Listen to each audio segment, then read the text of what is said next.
Van de middag staat het paal in de hele provincie nog ongeveer 20 centimeter hoger als normaal. Het grootste kniepenpunt blijft de Bud bij Grauw.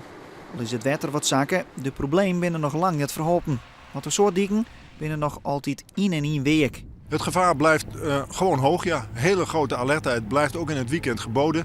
Zolang die waterstand niet met 10, 20 centimeter naar beneden is, blijft het gevaar gewoon aanwezig. En dus echt het gevaar op toch nog het terugbrengen van gewoon dieken?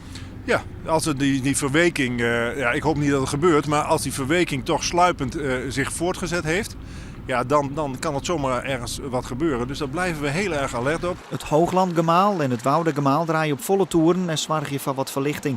Ook de sluizen bij Lauwerzee gaan je 2 uur niet stien, zodat het water van de Lauwersmaar naar de Waadzee pompt worden koe.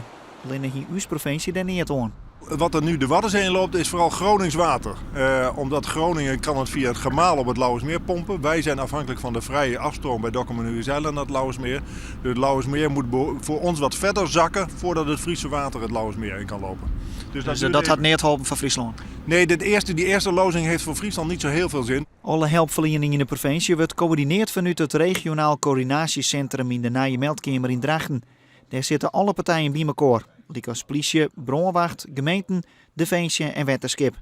Alles wordt scherp in de gaten houden en om de periode net roel is. We komen hier samen om afspraken met elkaar te maken, om informatie met elkaar uit te wisselen, zodat de diensten die betrokken zijn over dezelfde informatie beschikken. En ook heldere afspraken met elkaar maken van wie gaat wat doen. En hoe zorgen dat we heel goed samenwerken in plaats van dat we elkaar tegenwerken.